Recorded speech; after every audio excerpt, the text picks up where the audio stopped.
Helen, I just want you to imagine citizens around the globe and companies all over the planet pausing for 3 minutes of silence to turn inward, take a deep breath, and open their heart to whatever they are feeling or trying not to feel, whether it be the good, bad, the ugly, or the beautiful. This is the Heart of Hospice podcast with Helen Bauer.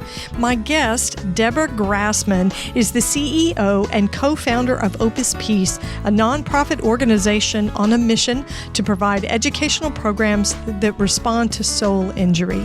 Whether you're a family caregiver or an end-of-life professional, the Heart of Hospice is here to enhance your hospice experience by connecting you with information you can use about end-of-life care.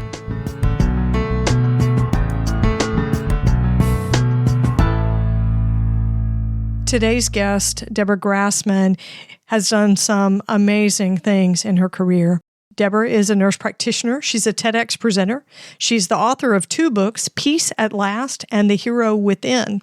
She's also been a contributing author for 4 textbooks. She's published 25 articles, and there are 5 documentary films featuring her work. She is the founder and CEO of the Opus Peace Institute, where leaders are trained in how to provide programs that respond to soul injuries. And if you've never heard that term before, Deborah's going to be talking about soul injuries in the interview today. As a nurse practitioner, Deborah was the director of the hospice program with the Department of Veterans Affairs for 30 years. And during her time there, she took care of over 10,000 dying veterans. So if that hasn't gotten your attention as a hospice professional, I would remind you that 1 in 4 hospice patients are U.S. military veterans. So here's my conversation with the amazing Deborah Grassman.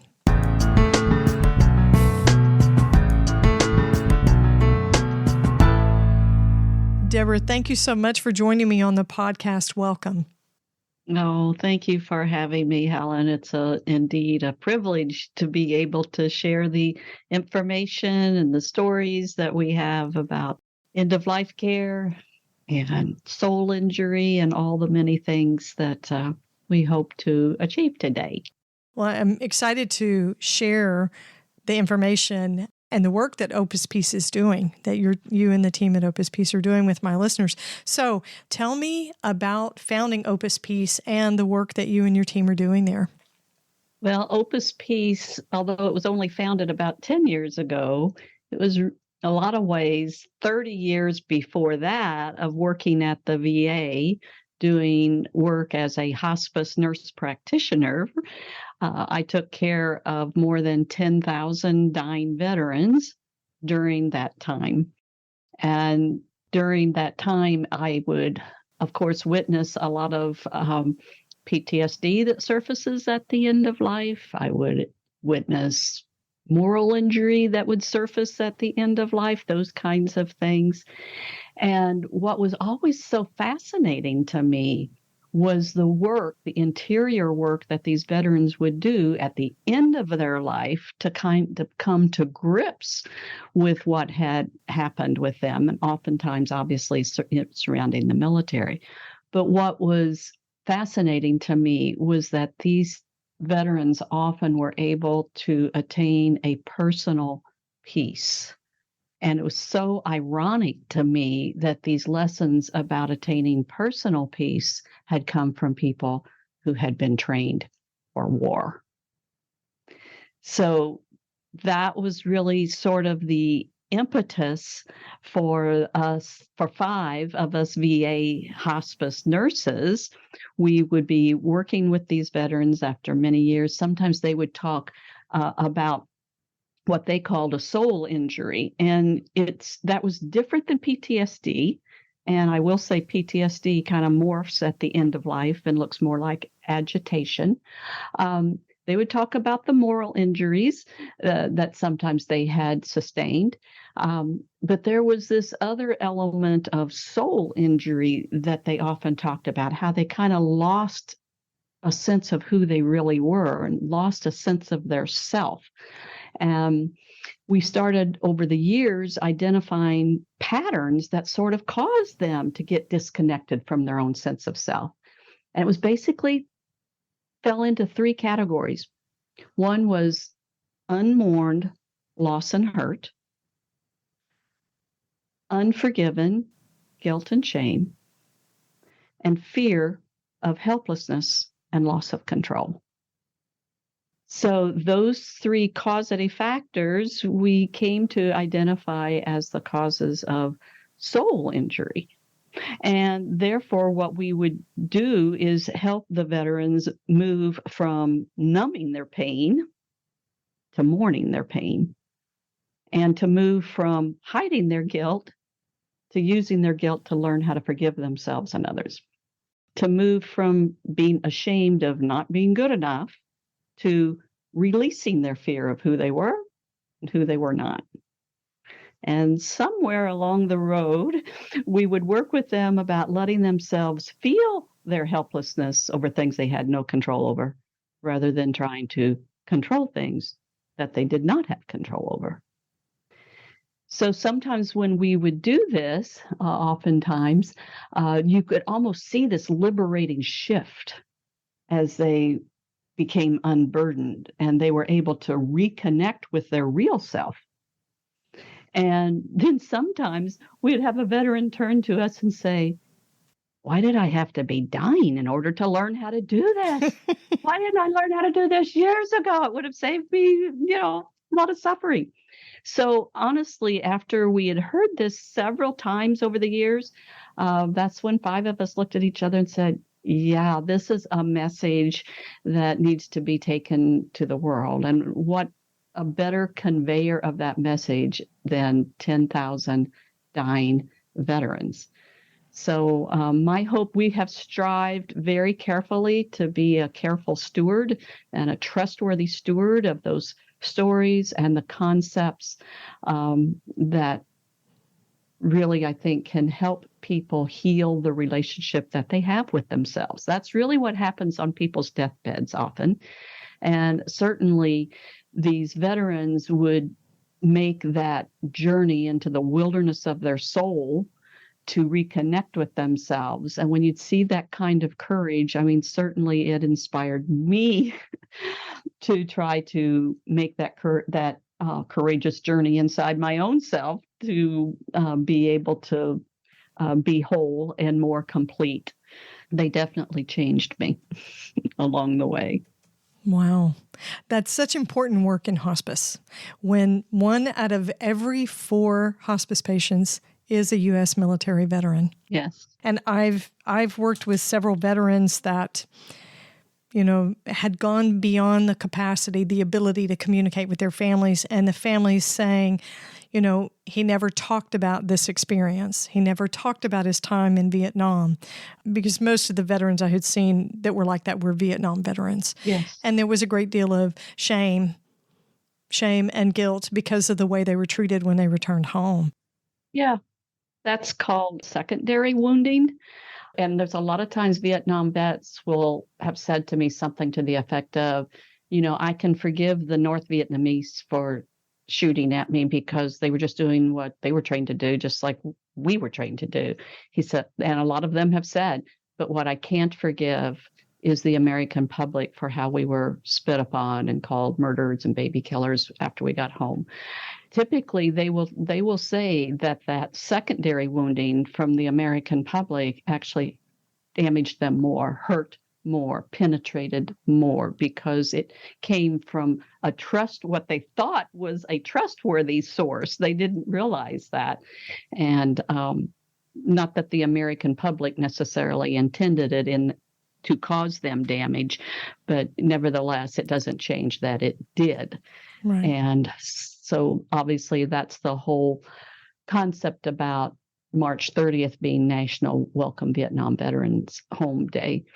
It gives the American public an opportunity to reach out to our Vietnam vets and not only welcome them home. It's really more than that. It's also for us to take responsibility for what we did do to them. And it's an opportunity to do that. That's also a very important part of any type of ceremony that outreaches to them. Yes. Shameful things that happened to them, that were done to them when they came back. So one of the important programs that you've been involved in, and I heartily endorse as a hospice professional is the We Honor Veterans program. Yes. So tell me about the We Honor Veterans program and why that program is so important and so meaningful. Well, the We Honor Veterans program was actually preceded by a different program, which was the Hospice Veteran Partnership, is really where it all started. And I was on the pilot program for that. And we had been doing these bedside pinning ceremonies for many years. And so when the pilot started with between the VA and the community hospices to try to form hospice veteran partnerships to address to really provide hospice care for veterans, as I said, I was on the pilot, and I shared with the other people there about these bedside pinning ceremonies we had been doing. So then they asked us to design a pin. And, next meeting, I'm showing them how we do these ceremonies. And, it really took off after that. It spread to all the other hospice veteran partnerships around the country. And then NHPCO started adopting some of the practices and the concept and changed it, or not changed it, but added in addition a program of the We Honor Veterans program. Originally, then they had me do a national broadcast about how veterans have a different experience, have a unique experience sometimes in the dying process. And so I had to be able to identify what I had been seeing for, at that point in my career, maybe 20 years. So that got made into a video, and that got broadcast everywhere. And I mean, it's been very humbling to see how hospices across the nation really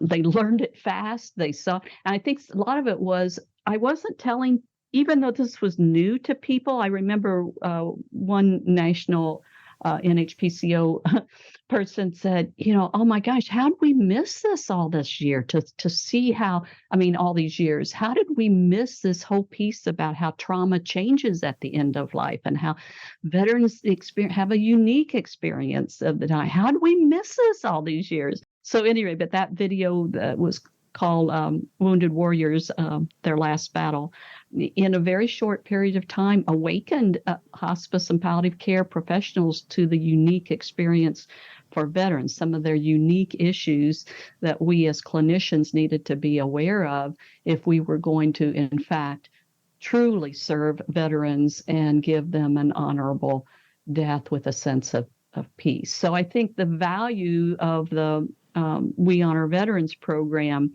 is it has allowed the raising of awareness of the issues, providing resources, networking, partnering with the VA. However, I do want to point out that it's We Honor Veterans. It's not We Honor VA veterans. Most veterans do not get care within the VA. And sometimes I've had hospice veteran partnerships or others that will say, how do we get VA? I said, don't worry too much about the VA per se, work that partnership. But remember, about 80% of the veterans are not in the VA. So we want those veterans treated as well so that they can have a peaceful death as well. So very valuable program, the We Honor Veterans program. Catherine Kemp provides a wonderful resource and mentorship for people to be able to help them provide those services. There's 5 levels of care. And I think one of the most important things, and I know the pandemic has sort of been disruptive with a lot of changes that has happened that has impacted the We Honor Veterans programs. But I think the one thing that I would want to caution listeners to, because I do hear this from community hospices, that sometimes they feel I had one person tell me not too long that she sort of felt ashamed that their level of care had gone down from like a 4 down to about a 2, but they were still calling themselves a level 4. So I just really appreciated her integrity and wanting to make sure that their program wasn't misrepresenting what it was supposed to be about. But, a level 5 hospice should truly not just be thanking veterans. That thanking a veteran should just start the process, not be the end. That's not the goal. Thanking the veteran kind of opens the door to collect the untold stories. It's the untold stories that creates unfinished business, so to speak, that can complicate peaceful dying. And that's really what is important for level 5 partners to be able to be provided. And I will say there's no shame in not being a 5. But if you're calling really, I truly think we should be proud of 4s and 3s and what have you. But if you call yourself a level 5, I want to tell you that is a high level of veteran care delivery. If you can honestly, with integrity, call yourself a level 5. And if the pandemic or other things caused cutbacks or staffing changes that means you have to go down to a level 4, then have the integrity to do that instead of misrepresenting that. Because, I think that in a way, that misrepresentation can do damage because we get self-satisfied. We think we're providing, well, we're a level 5. And I'm like, well, are you doing this? Are you doing this? No, we're not doing that. Well, I'm not so sure you're a level 5 then. Right. Well, so for my listeners who aren't familiar, the We Honor Veterans programs that come through hospice agencies, a lot of that work comes from volunteers. And during the pandemic, our volunteer programs were shut down completely for a while. And then, of course, a lot of agencies are having to rebuild and restructure their hospice volunteer programs. But such valuable services our volunteers provide. So I want to focus on the pinning ceremonies because that's just one part of the We Honor Veterans program, right? And it's not just about honoring their service and recognizing it. It's about having those stories told, honoring that, and helping them to achieve a more peaceful death through that process. But the pinning ceremonies have so much meaning. Can you talk my listeners through what a pinning ceremony involves and what that looks like? Well, generally, if it's going to be a ceremony, it needs to be designed in 3 different stages.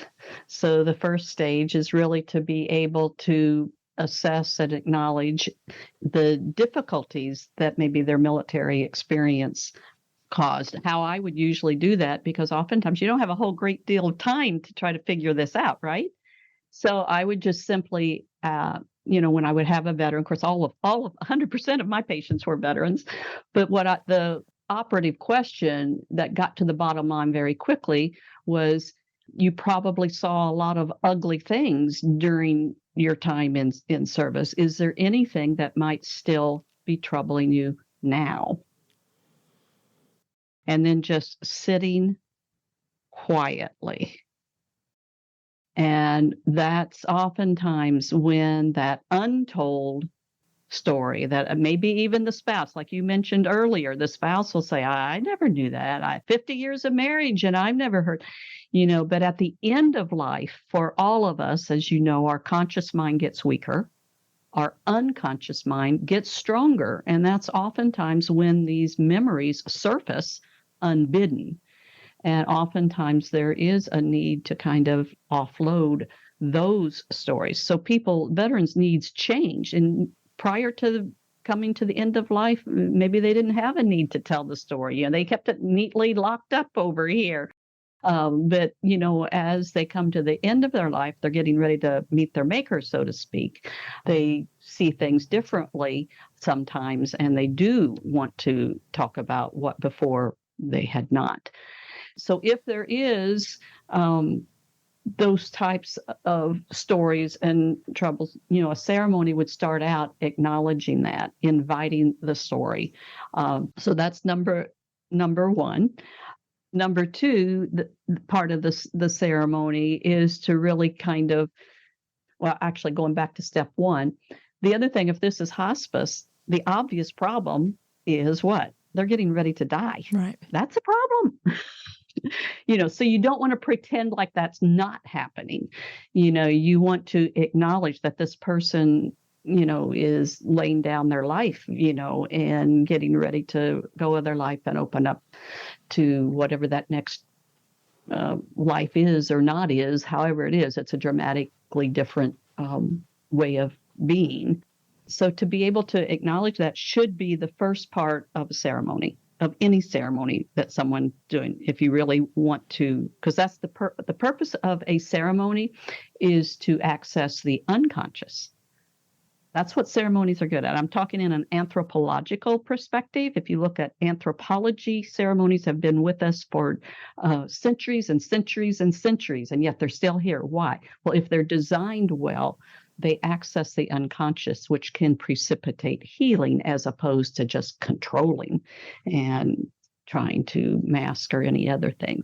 So the second part of a ceremony is that transition stage where you might be doing some education. So, in that part, I would often maybe talk a little bit about Stoicism and how they had been indoctrinated, and, that now's the time where, that Stoicism was important on a battlefield, but now, it may be less important and might actually even be getting in the way. So doing a little bit of education because what you're doing is helping them know that it's okay to let down that stoic wall now.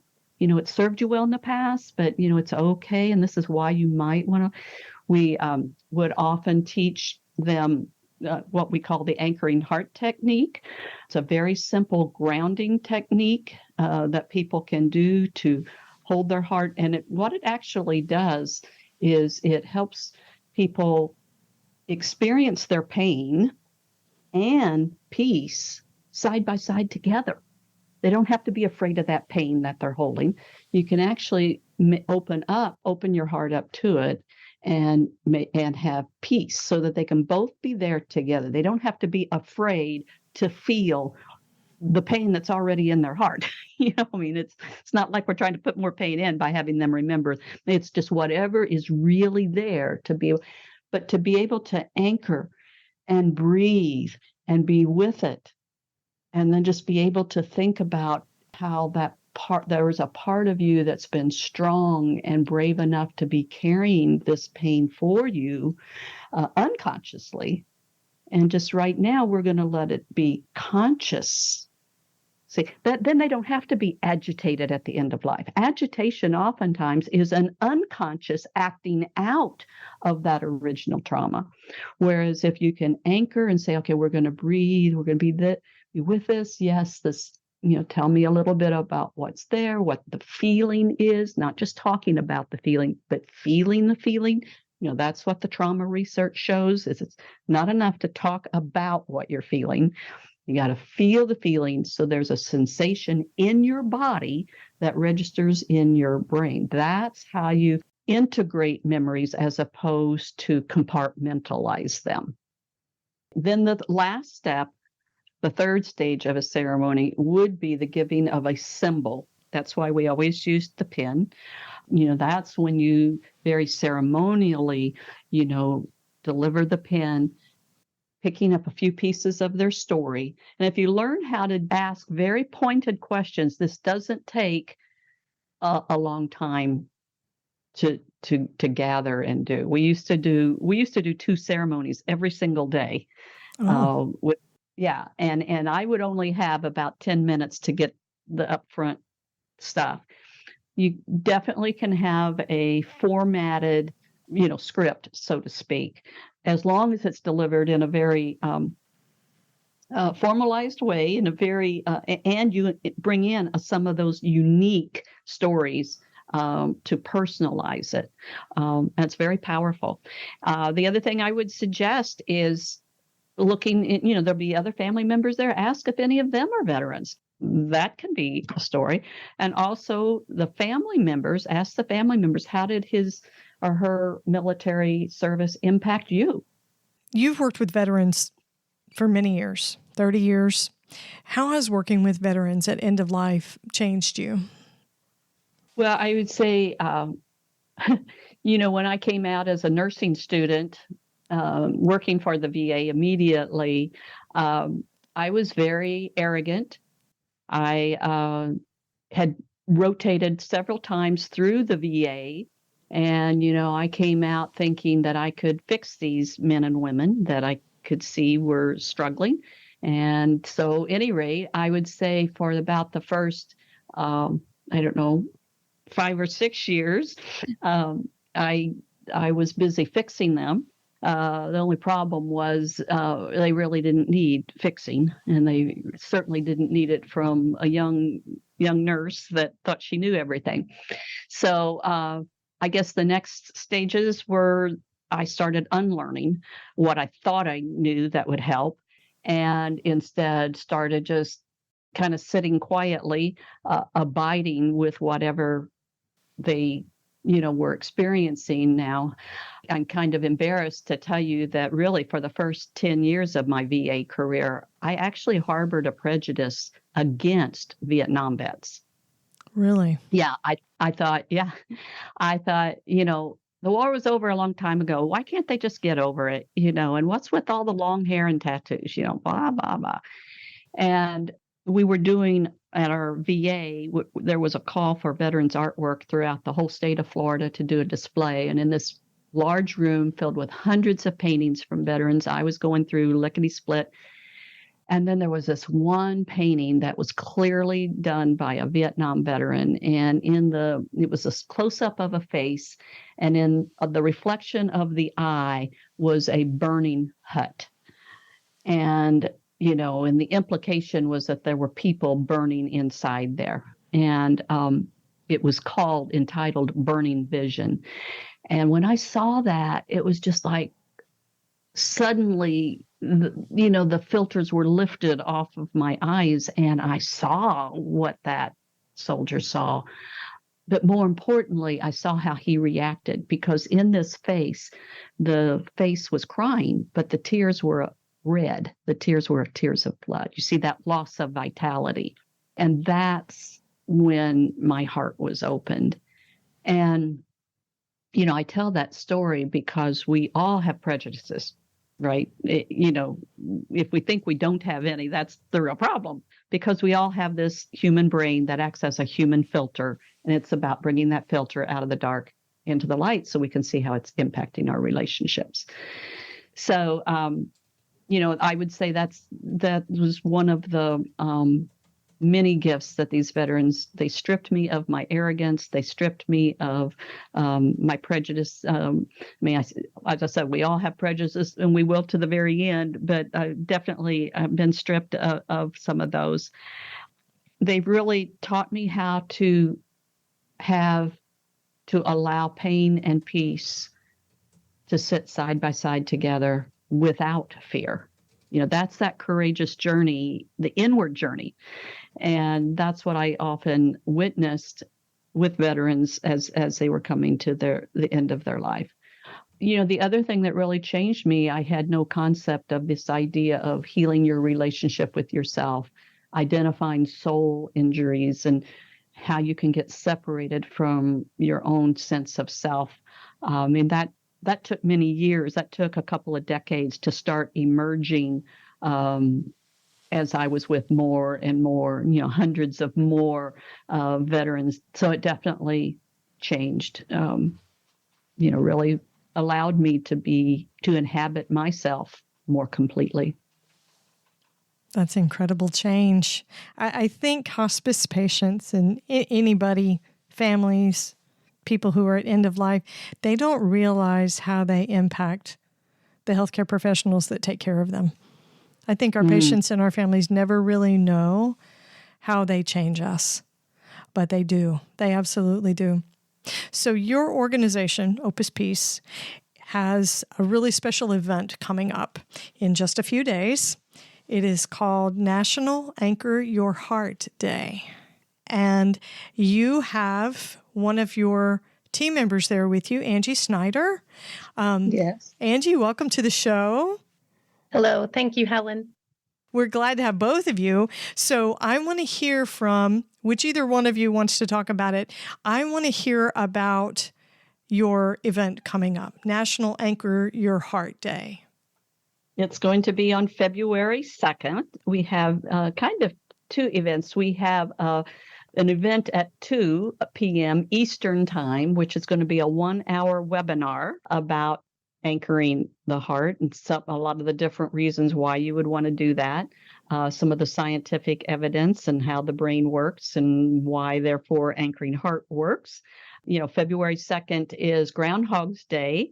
And the reason we're doing this on February 2nd is because the tradition is that when the groundhog comes out and sees its shadow or doesn't see its shadow, determines whether or not it's going to stay out or to run back into its burrow. So we are going to talk about our shadow self. All of us have a shadow where we deposit all the things we don't want or don't like about ourselves. So there'll be a webinar, 1-hour webinar. And then at 3:00, and you might be interested a little bit in how this idea came about. Typically on Memorial Day at 3:00 in the afternoon, everybody is supposed to stop and play taps or listen to taps. So we have a lot of veterans on our advisory boards. And as we were talking about anchoring our heart and what a powerful tool, we've got some researchers who've researched it for us and with us. And we were talking about how do we get this message out into the world? And one of the veterans on our advisory council said, well, what about if we did an anchoring heart day? And, at 3:00, everybody stops and anchors their heart just like we all do on Memorial Day. And we said, that's perfect. That would maybe work. So we kind of worked it backwards. Is at 3, so around the world, we've already got like 500 people from all over internationally that are already registered and going to be participating. So we'll be doing a 3-minute anchoring. It doesn't take that long. This isn't like this isn't a long drawn out thing that just takes 3 minutes to do it properly in the 3 steps. And so we will be doing that from 3 until about 3:15. We'll do some explanations about it. And then preceding it beforehand, if people want, they will get the 1-hour webinar. And then afterward, we will be sending they will be able to get the link to an 11-minute video of Anchoring Heart so they can take it out to other people, because once they experience it and start doing it, they'll want to tell others how to do it. So we have a video that they will be able to use. We have other things that they will also be able to see the recording of the event too. So Helen, I just want you to imagine citizens around the globe and companies all over the planet pausing for 3 minutes of silence to turn inward, take a deep breath, and open their heart to whatever they are feeling or trying not to feel, whether it be the good, the bad, the ugly, or the beautiful. I want you to imagine people discovering that brave place inside them that unconsciously carries their emotional distress for them. And I want you to imagine the possible changes in behavior after February 2nd that could occur as individuals start realizing that rather than using numbing agents to try to not feel what they're feeling, they could anchor their heart and let themselves get real with what they are feeling. Awesome. So Angie, how can listeners participate? How can they sign up and register for National Anchor Your Heart Day? So this event is going to take place on Zoom. So they do need to register. So there's really 2 ways they can register. They can go to the Opus Peace website, www.opuspeace.org. And on the menu is National Anchor Your Heart Day. And they can log into that and they'll see the registration link. The other way is directly through the registration link, which Helen and I have supplied that to you so you can get that out to your listeners. And then for nurses who are attending the webinar, we do have 1 CE and also for mental health professionals. So there will be continuing education credits for those 2. And any other information about Opus Peace is also on our website. We also have the link on our social media. So we are on LinkedIn and on Facebook.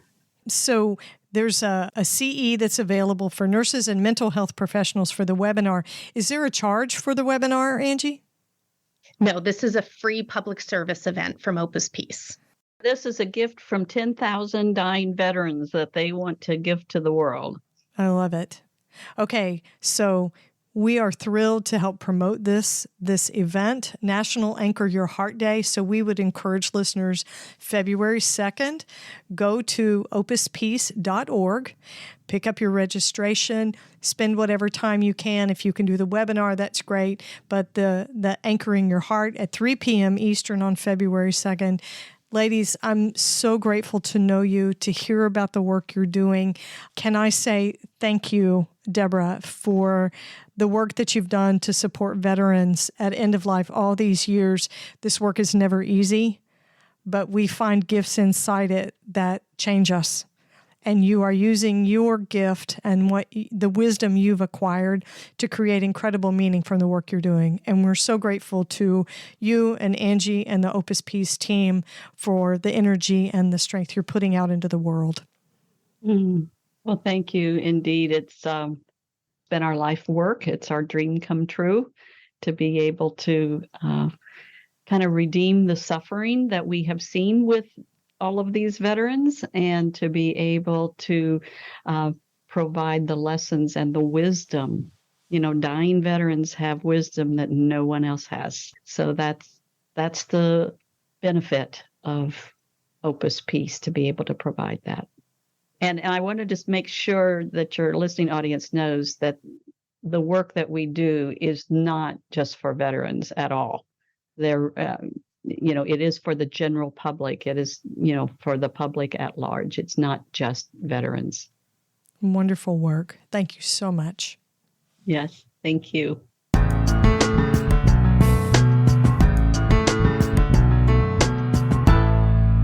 I have to say, as a hospice nurse, I feel like an underachiever when I talk to Deborah. She's done some amazing work, 30 years as a nurse practitioner in the Veterans Hospital, working with veterans at the end of life, seeing and responding to their memories and their fears, their soul injuries, as she described them. She was instrumental in starting the program that later became We Honor Veterans.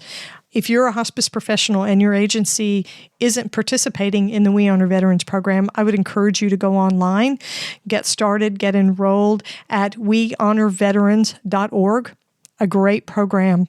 So they have a special event coming up, National Anchor Your Heart Day. It's coming up February 2nd, 2023. It refers to a technique that they used to help veterans with traumatic memories. And it's allowing yourself to see the fear and be present with it and feel it in a very conscious way. I'm probably not describing it very well. Deborah was so much more adept at describing it. But you can participate in National Anchor Your Heart Day on February 2nd at 3 p.m. Eastern. Be part of that grassroots movement. You can register at opuspeace.org. It's free. There's also a webinar that precedes it at 2 o'clock Eastern that provides 1 unit of continuing education for nurses and mental health professionals as well. It's free to register, free to sign up, and you can participate and take that few minutes at 3 o'clock Eastern on February 2nd to anchor your own heart, to sit with those feelings and fears consciously, and then to heal and move from there. Be sure to catch the next episode of the Heart of Hospice podcast. You can find more episodes on theheartofhospice.com, and don't forget to subscribe on your favorite podcast platform. You can connect with the Heart of Hospice on Facebook and Instagram, and send your questions or comments by email to helen@theheartofhospice.com. And remember, no matter who you are or where you are in your hospice journey, you are the heart of hospice.